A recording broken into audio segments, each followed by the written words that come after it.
Hola, muy buenas a todos y a todas, bienvenidos y bienvenidas a un nuevo encuentro. El día de hoy vamos a leer un texto de Roxana Mercado que es titulado Historias de legados familiares, mandatos encubiertos y elecciones negociadas. Empecemos. La educación, como uno de los últimos espacios públicos, es el tema que estas jornadas nos convocan a analizar y debatir. Sin embargo, no es la escala pública el único espacio institucional atravesado por la crisis del Estado benefactor. La universidad pública es otro de esos espacios institucionalizados donde se advierte la dimensión de esta crisis, que por otra parte no podemos asignar solo al Estado, sino que debe remitirnos a los contextos sociales, económicos y culturales de la actualidad.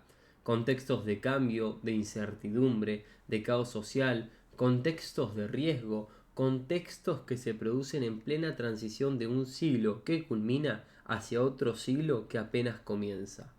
Como ya expresará, la universidad pública es hoy escenario de un sinnúmero de tensiones, conflictos y quiebres, de interacción entre actores que negocian y confrontan entre sí en la construcción de identidades cada vez menos colectivas, cada vez más suspendidas en el vacío de un otro que no alcanza a dibujarse con claridad. Es fundamental orientar nuestras reflexiones hacia este territorio que no está tan explorado como otros espacios de la vida educativa, porque la universidad de otras décadas tenía la capacidad de construir discursos críticos y acciones que llevaban en sí mismos la posibilidad de revestir situaciones de statu quo en relación a la vida social y académica. Era una universidad con proyectos políticos más definidos, o al menos así parecía. Hoy la padecemos como un espacio desintegrado, no siempre tan movilizado y movilizador como nos gustaría. Parece haber perdido la fuerza de gestar cambios, aunque no necesariamente estructurales. Es importante entonces internarnos por los senderos de su vida cotidiana, porque sólo allí es posible encontrar a sus actores para entender los sentidos que estos actores le dan a sus prácticas cotidianas, para entender, ¿por qué no?, a la misma institución en sus propias contradicciones. El texto que presentamos se va a referir a un tema delicado para quienes trabajamos como docentes en la universidad y nos encontramos todos los días en una clase, en un examen, en la charla con un alumno, en la nota que tenemos que asignar a un parcial, con sus múltiples caras, imágenes y aristas, el abandono de estudios y la elección de la carrera. Este trabajo se inscribe en el marco de una investigación más amplia sobre el ingreso a la universidad desde la perspectiva de la indeterminación de la elección de la carrera elegida que hice un par de años atrás con un grupo de estudiantes de la UNC. En el mismo entrevisté a una serie de ingresantes a diferentes carreras, tales como ciencias económicas, medicina, ciencias de la educación, ciencias de la información, traductorado de idiomas, etc. La mencionada investigación se abordó desde la óptica del sujeto de la elección, desde el ingresante en tanto sujeto social que vive inmerso en un contexto económico, histórico, cultural y social particular, que es el fin del siglo, para poder situar e interpretar desde acá sus prácticas sociales y educativas. Me interesa, a continuación, plantear algunas líneas de reflexión vinculadas a la problemática de la universidad en tanto ésta se constituye para muchos jóvenes en una opción de formación superior y se transforma, para muchas familias, en una vía de reproducción social y cultural, sobre todo para aquellas donde los padres son profesionales en el ejercicio de su profesión. Siguiendo a Bourdieu, la familia asume un papel determinante en el mantenimiento del orden social y en la reproducción de las relaciones sociales. Es, según este autor, uno de los lugares por excelencia de acumulación de las diferentes especies de capital y de su transmisión en las generaciones. Es el sujeto en las estrategias de reproducción. Por este motivo, y si les propongo pensar en la universidad como una instancia de reproducción social, los padres se constituyen en un referente fundamental porque la mayoría de los estudiantes que ingresan a la universidad tienen que pasar por esto. De esta manera, y en cierta forma, es razonable si consideramos la importancia de este aval, porque serán ellos los que van a transformarse en el soporte económico para el proyecto de ser un profesional universitario y su concreción. Su presencia, entonces, adopta en estos tiempos la socialmente aceptable forma de la negociación. Las relaciones dentro de la familia han llegado a parecerse a las relaciones en el resto de la sociedad. Los padres se abstienen de imponer arbitrariamente sus deseos sobre el niño, dejando en claro así que la autoridad merece ser considerada válida mientras se amolde a la razón. La administración de justicia cede el paso a una sociedad terapéutica, a un complicado proceso de negociaciones, así como los precios en la economía neocapitalista supuestamente determinados por las leyes impersonales de la oferta y de la demanda, son realmente fijados por negociantes en incorporaciones, sindicatos y el gobierno, el papel principal a cargo de las corporaciones. También la justicia se fija por medio de convenios similares entre las partes interesadas. Aunque lo que se trabaja acá es principalmente el concepto de justicia, me pareció oportuno traer las consideraciones que hace Last respecto de este proceso de negociación entre padres e hijos, sobre todo porque nos propone pensarlo a la luz del avance del capitalismo como contexto de la familia contemporánea para encontrar allí cierto sentido. En los casos más felices, la negociación de la carrera entre padres e hijos aparece de una manera clara y explícita. Es el caso de Melina, de 18 años, que ingresa a las ciencias económicas. La joven proviene de la provincia de La Rioja y como tiene a su hermana mayor estudiando Derecho en la UNC, se viene a estudiar Ciencias Económicas a Córdoba. En el relato de la joven, la elección de la carrera aparece realizada sin mayores conflictos entre ella y sus padres. En un momento ella dice esta frase: cada uno tiene su lugar ahí, en el negocio, refiriéndose a sus hermanos y a las funciones que tenían asignadas ya desde niño en la mueblería de sus padres, para establecer alguna analogía con el lugar que cada hijo ocupa en la economía familiar. Los padres despliegan una prolija estrategia que por momentos pareciera estar cargada de gran racionalidad para resolver el futuro de sus hijos y el del capital familiar. Esta es una familia muy organizada y según el relato de Melina, cada uno sabe muy bien el lugar que es llamado a ocupar y lo ocupa. Me resultó sugerente detenerme a pensar en la importancia que adquiere esta lógica familiar en relación a la indeterminación de la elección de carrera universitaria. En este sentido, esta dinámica familiar que permite la adquisición de disposiciones previas apelando al juego. La joven dice que ella jugaba desde chica al negocio o a la farmacéutica, y a la responsabilidad en sus hijos genera una economía de posibilidades que resulta eficaz para resolver el problema que significa hacer una elección. Quizás desasosiego es la palabra indicada para referirme a una de las caras que adopta la indeterminación de la elección de una carrera en Laura, 18 años, ingresante a medicina oriunda de Córdoba, en particular cuando tiene que hacer coincidir sus inquietudes con las de los padres. Aquí las cosas ya parecen oscurecerse un poco, dejar la transparencia que aparentemente había en lo que expresaba la entrevista anterior. La idea de la presión paterna está presente en esta alumna en varios momentos de la entrevista, pero no alcanza a tomar la forma de tal. Aunque le hubiera gustado estudiar relaciones internacionales, también, según ella misma lo expresa, Laura no tiene demasiadas alternativas en relación a su opción por estudiar medicina. En un fragmento de la entrevista dice: si hay algo que yo quiero ser en mi vida es médico.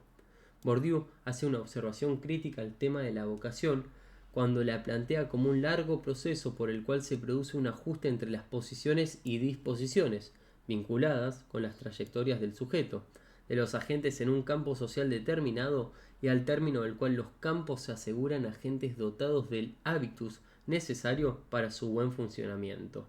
Los sujetos eligen posicionados socialmente las diferentes profesiones. Uno se hace a eso por lo que es hecho, elige eso por lo que es elegido. Laura elige estudiar medicina porque se maneja desde estas formas previas de pensar y conocer el mundo, formas y estructuras que fueran adquiridas casi espontáneamente por estar presentes en esta cotidianeidad en la que ella se mueve y que resulta tan familiar porque precisamente la adquiere en su familia. Estas disposiciones se verán sin embargo conmovidas por un hecho externo que las pondrá a prueba: el segundo parcial del curso de nivelación que no aprueba, razón por la cual quiere abandonar la carrera. Estos acontecimientos que nos relata Laura sacuden las expectativas de sus padres, sobre todo de su papá, que interviene eficazmente apelando estratégicamente a sus recursos sociales y al parecer logra convencer a su hija para que siga adelante con el ingreso a medicina. No es el padre el que interviene directamente, sino en el relato aparece otro médico, un amigo del padre y profesor en la facultad. Pierre Bourdieu nos propone pensar a la familia como un campo en el que se juegan disputas, poderes e intereses. Esta idea me pareció apropiada para analizar el juego que le plantea la familia a esta estudiante, juego al que podríamos denominar opciones de vocacionales virtuales. La joven tiene en realidad poco margen para desplegar su propio juego. No nos olvidemos que el amigo es médico cardiólogo, pero también es docente de la carrera de medicina. En la entrevista se puede visualizar la red de relaciones sociales que implican a su padre con la universidad y con sus colegas docentes. Así, la trayectoria profesional del padre en particular termina avalando esta elección. En las entrevistas hechas con Paula, 19 años, oriunda de la provincia de Mendoza y alumna del traductorado de francés, Escuela de Lenguas, y del taller de danza contemporánea de extensión universitaria, se puede seguir la misma línea de lo que nos relata Laura en relación a la elección de la carrera. Un dato importante es el que se refiere a la profesión de los padres de esta alumna. El padre es médico cardiólogo y la madre tiene una licenciatura en botánica, aunque no ejerce la profesión. Acá se suscita un conflicto entre los intereses de la hija, a quien apasiona la danza, y los padres más preocupados por el futuro laboral. El relato de la joven deja entrever que los padres, aunque apoyan manifiestamente la opción por la danza, no quedan conformes. Ella tenía que estudiar una carrera como corresponde. Sin embargo, la percepción de la joven deja traslucir su convicción de protagonismo absoluto en la construcción de esta elección. Paula deja de cursar francés a la semana de iniciado el curso de nivelación. No obstante, no puede dejar de sentirse confusa respecto de su futuro. La confusión se resuelve cuando al año siguiente Paula se inscribe en una de las carreras auxiliares de medicina, técnico en laboratorio, hecho que se sostiene desde este argumento: si algún día vuelvo a su lugar de origen, estudiando algo auxiliar de medicina, por medio de mi papá, recordemos que es médico, no va a ser tan difícil buscar trabajo. Paula abandona el traductorado de francés, aunque con esto no logra correrse del mandato familiar de estudiar en la universidad. La danza no es una carrera universitaria y el arreglo es una carrera por otra. Actualmente esta joven está estudiando medicina. Es interesante plantear entre estos dos casos relevados cómo se da cierta homología en relación al proceso que dará origen a la elección. Los padres de ambas alumnas tienen una reconocida trayectoria profesional en el campo de la medicina y sus madres en ramas auxiliares o afines con esta disciplina. La mamá de Laura es fisioterapeuta, pero no ejerce. La mamá de Paula es licenciada en botánica y prepara alumnos particulares en su casa. Cuando ambas hijas comienzan a mostrar dudas respecto a la carrera elegida, los hilos que anudan la negociación se tensan. Marchas y contramarchas. La cuestión parece resolverse por el lado del legado familiar. Una se convence de que hay algo que ella quiere ser médico y la otra intenta hacer convivir su pasión, que es la danza, con una carrera realista, entre comillas, como es técnico en laboratorio, que la permita trabajar con su padre si algún día tuviera que regresar a Mendoza. Hay en esta homología un ingrediente que excede el análisis de la dinámica familiar. Es importante al menos que pensemos en ella de manera contextualizada con el campo profesional en que se mueven los padres. El campo de la medicina es un campo que históricamente ha estado asociado con el prestigio profesional y el poder, aunque desde hace unos años está en crisis. La inversión va en este sentido. ambos padres realizan esfuerzos orientados a garantizar la continuidad de esta inversión. Otro elemento que es común es el género. Ambas son hijas mayores y tienen hermanos varones menores. Si nos internamos por aquí, es posible pensar que por su condición de mujeres están más dispuestas a recibir y hacerse cargo del mandato familiar, cual fuese este. En efecto, el sexo femenino, más receptivo a las presiones familiares y por extensión a las sociales en general, vive más intensamente la culpa de vocación, la compulsión a cumplir los dos rasgos más activos de la deuda sucesoria que forman parte de la situación general de la mujer en nuestra sociedad. En los casos que se analizan, el mandato es el de estudiar en la universidad. En referencia a los bienes que heredan, bien se puede decir que se trata de un legado simbólico, porque no heredan fortunas, no es el capital económico lo que está en juego. Las mujeres tienen las disposiciones necesarias en relación al estudio para sobrevivir en la universidad con mayor eficacia que los varones. Para apoyar estas afirmaciones, me remito a los datos estadísticos que hablan de la feminización de la matrícula universitaria y de mayores egresos femeninos en menos tiempo de cursado de la carrera que los varones, indicadores estos de un mayor rendimiento femenino en la universidad. Introduciendo la perspectiva de género, vemos que hay una estrecha vinculación entre la indeterminación de la elección de la carrera y las disposiciones hacia el estudio, interés, responsabilidad, sistematicidad y el conocimiento. Las mujeres asumen con mayor compromiso el mandato familiar de hacer una carrera universitaria y en tanto portadoras de significaciones sociales que construyen otras disposiciones hacia el estudio y el conocimiento, son las que tienen más chances de cumplir ese mandato. Quizás cumplir sea el mandato. De todas formas, son las que mejor pueden garantizar con sus prácticas estudiantiles dentro de la universidad la continuidad en los estudios y un mejor rendimiento que ellos. A partir de la investigación que mencionamos anteriormente, también pudimos advertir que el peso de los padres en el proceso de negociación de la carrera es también diferente en relación al género. La presencia de los padres es mucho más fuerte en el caso de las mujeres que en el caso de los varones, siendo mayor el control mientras más encubierta esté la presencia en la negociación, mientras más se ignore esta situación. Resultó sorprendente ver muchos de los elementos que quedaban encubiertos en la negociación no siempre se vinculan con el ingresante en tanto sujeto que esboza un proyecto profesional. Quizá sea posible encontrar acá un sentido a este encubrimiento. En la negociación se oculta el verdadero interés de los padres, que en realidad, en algunos casos, aparecen más preocupados por hacer una inversión, mantener económicamente un hijo en la universidad, orientada a preservar capitales sociales y económicos valiosos para la familia, bajo el argumento de garantizar el futuro de los hijos. Bourdieu considera a las familias como cuerpos impulsados por una tendencia a perpetuar su ser social, con todos sus poderes y privilegios, y que por estas razones se generan estrategias de reproducción, estrategias de fecundidad, estrategias matrimoniales, estrategias sucesorias, estrategias económicas y principalmente estrategias educativas. Se podría hallar una explicación para este acomodamiento, este ajuste que se produce entre los intereses de los padres y los intereses de los hijos. Ajuste forzoso en la labor de institución, de la que la familia es fruto y efecto y que por otra parte está destinada a instituir en sus miembros sentimientos adecuados, afectos obligados y obligaciones afectivas.